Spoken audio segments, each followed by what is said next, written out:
Live from Google headquarters, this is Google News with your anchors,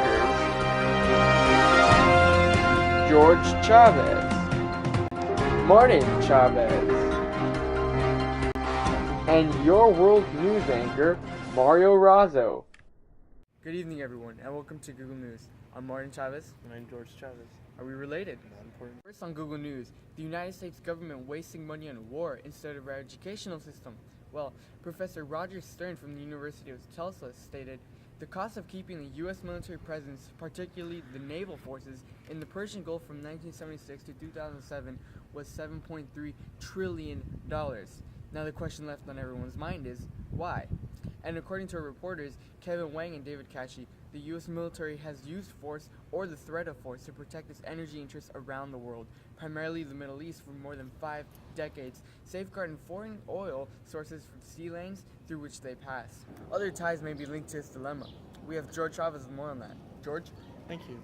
I believe that segregation has something to do with it. The reason why may be because the government seems to be giving more money to schools that have white neighborhoods around them. For example, here in Bell Gardens, we're lacking a lot of the money that we can use for the resources, such as getting better technology for our school. But in places like Beverly Hills, where everyone's richer, they seem to be getting better technology and better things for education.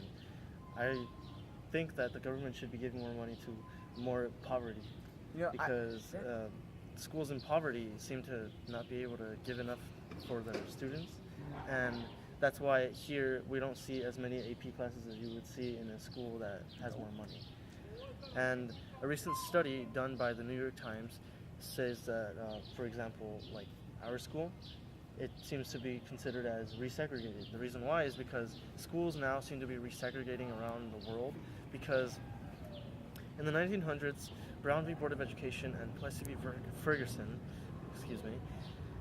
showed us that separate but equal was not constitutional. However, it seems that this is now happening more naturally and more as just a sign of people moving in and people moving out. For example, in Bell Gardens, this used to be more of a white neighborhood, but as soon as the Latino population used to come in, they came in and it seems like the whites sort of migrated out. And now we see that it is 99% Latino, when before it used to be more white than Latino. And that seems to be happening in schools around the world, because there are places that have been desegregated where there's no more segregation, but slowly but surely it's going to become segregated again. And hopefully the government is able to do something about it by giving more money to poverty and being able to help schools in need. Let's hope so. Now we go to Mario with our world news. He's been living in Chile for a while, and I think he has a pretty interesting story right now. Mario Razzo. As you can see behind me is a field, and I am in Chile. Well, I've had the privilege to be here in about 1 week, and from all this time, I'm sorry folks, we have a difficulty. The sound has music. I guess they're doing some type of dance. I not noticed. I've been here a week, and it's not been my interest to see what's going on right now. I think it just became right now. Well, I'm a reporter reporting on the dictatorship that was once known in this fine country of Chile. And now that I'm in this great nation, I'm able to recognize his greatness upon this little places all around. And Señor Pinto, one of the greatest dictatorships, may be judgmental in other ways, yet this man was able to sustain this country and give it an economic boost. But he also did some critical things. As shown here, we could see that he was actually able to help out its stability in economics, giving it more money, more chance. Yet his downfall was actually killing people for his own pleasure, well, actually for his own benefit, to gain more money, more power, and more interest. This nice nation. Look at green fields behind me. I was able to talk to some of the workers and obtain this chile from them. It's kind of ironic getting a chile from Chile, but it's not spicy for me. Back to you guys.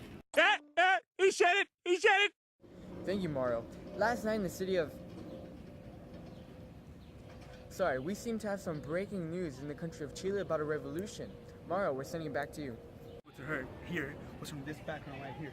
It seems that the track behind me, people were glorifying and giving a certain praise to the dictator that used to be alive, Senor Pinto. And who knows? They're glorifying, who knows what it can actually prove. Back to you guys, and I hope you understand.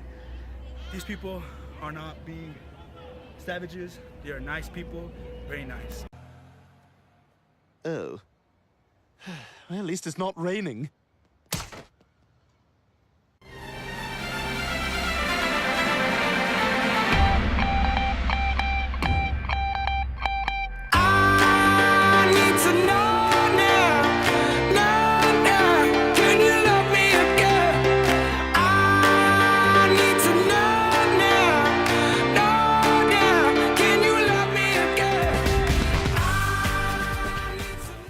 And now here's Ollie Williams with the Blackie weather forecast. Ollie? It's gonna rain! Thanks, Ollie.